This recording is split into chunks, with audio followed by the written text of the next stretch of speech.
তো বন্ধুরা দেখতে পাচ্ছ আমার কাছে এখন চলে এসেছে দুটো সাবউফার রিপেয়ারের জন্য। তো এগুলো মেনলি উপর পেপারটা খারাপ ছিল, আর বাকি কয়েল আর স্পাইডার খুব ভালো কন্ডিশনে আছে। তো আমি দেখাচ্ছি তোমাদেরকে। তো আমি এগুলো এখন আটা ফাটা কিছু লাগাইনি, তো আপনাদের দেখানোর জন্য এরকম করে রেখেছি, আপনি যাতে বুঝতে পারেন যে কাজ হওয়ার পর এর লুকসটা কেমন আসবে সেটা দেখানোর জন্য। তো এটা দেখতে পাচ্ছ, এটা লুকসটা ঠিক এইভাবে আসবে, উপরে ডাস্ট ক্যাপ পড়বে, লাগানো হবে।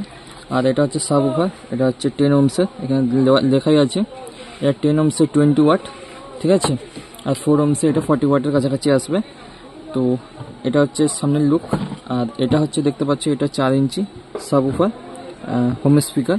তো এটাও দেখতে পাচ্ছ এখানে লেখা আছে 4E 20 ওয়াট, এটাও 4 ohms-এর 20 ওয়াট, ঠিক আছে। এটার কয়েল পেপার পুরোটাই,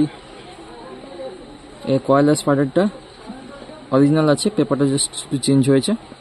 তো দেখানোর জন্য আমি আপনাদের কাছে এরকম করে রেখেছিলাম। তো দেখতে পাচ্ছ এটা এখন আঠা ফাটা কিছু লাগাইনি। আর দেখতে পাচ্ছ এটা কয়েল আছে, 4 লেয়ারের কয়েল আছে, ঠিক আছে, হোমের কয়েল। আর এটা স্পাইডার আর কয়েল। আমি এখানে আঠাগুলো পরিষ্কার করে নিয়েছি যাতে আমি এই পেপারটা ইজিলি বসাতে পারি, ঠিক আছে।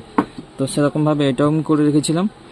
তো দেখতে পাচ্ছ এটাও আঠা ফাটা কিছু লাগাইনি, এটাও জাস্ট তুলে দিলে এরকম হবে। আর এটা ফোমের পেপার দেওয়া আছে, ভালো কোয়ালিটির, মোটা থিকনেসের, দেখতেই পাচ্ছ, ঠিক আছে। আর এটার কয়েলটাও আমি আপনাদেরকে দেখিয়ে দিচ্ছি কেমন হবে, এর কয়েলটা কেমন ছিল, কোম্পানি কেমনভাবে দিয়েছিল, কীভাবে অরিজিনাল কয়েলটা আছে দেখিয়ে দিচ্ছি। আমি এটা ফিক্স করে রেখেছিলাম, তবুও দেখানোর চেষ্টা করছি।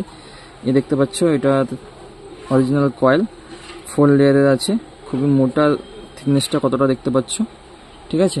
তো এটা আমি ফটাফট ফিক্স করে নিই। আর যদি চ্যানেলটা ভালো লেগে থাকে, ভিডিওটা ভালো লেগে থাকে, তাহলে লাইক করে দিও, আর চ্যানেলে গিয়ে সাবস্ক্রাইবটা করে নিও। আর এর ফুল ভিডিও দেখার জন্য আমার চ্যানেলে গিয়ে ভিজিট করতে পারো, লং ভিডিও দেখার জন্য, ঠিক আছে। তো ফটাফট আমি এটা ফিক্স করে নিই, আর আপনারা গিয়ে আমার চ্যানেলটাকে প্লিজ সাবস্ক্রাইব করে নিন।